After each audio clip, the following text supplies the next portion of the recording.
Well, of all the players to don Yankees pinstripes, who stands out to you? Who do you remember? That's the question that we set out to answer during the holiday season when YesNetwork.com revealed our selections for the Yankees All-Forgotten Team.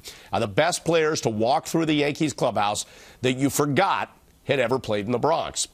Did you remember that J.T. Snow played for the Yankees? He did for 7 games as a September call-up in 1992 before being traded.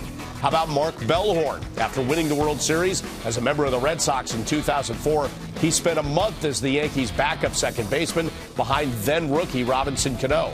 How about Morgan Ensberg? After spending most of his career with the Astros, he played his final big league games with the Yanks in 2008. I bet you don't remember Otis Nixon was a Yankee. He was drafted by the team in 1979 and was traded after playing just 13 games for the Yanks. And remember, for the full series, check it out at YesNetwork.com. So obviously you had to ask Jack and Clapp about it. And who was your all-forgotten player? Jimmy Key. One of the best left-handers of the early mid-90s. He was really part of the Yankees, sort of the resurrection, you know, from the dark ages of the Stump Merrill era to Buck Showalter, and he never really flourished, you know, with Joe Torre. His career was pretty much over by then.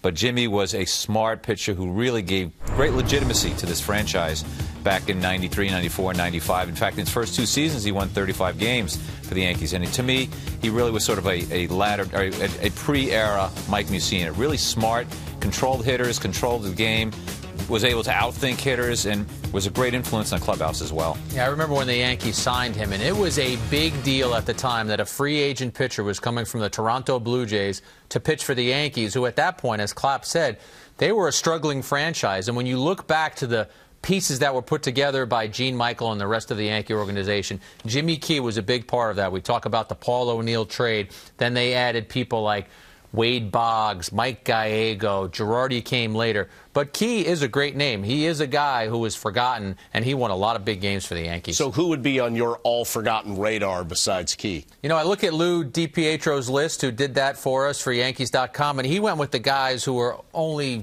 had small measures of time with the Yankees. I think about a guy like Cecil Fielder. Now, you're not going to forget Cecil Fielder. He's at Yankee Stadium, and we see him in the stands attending games and stuff like that.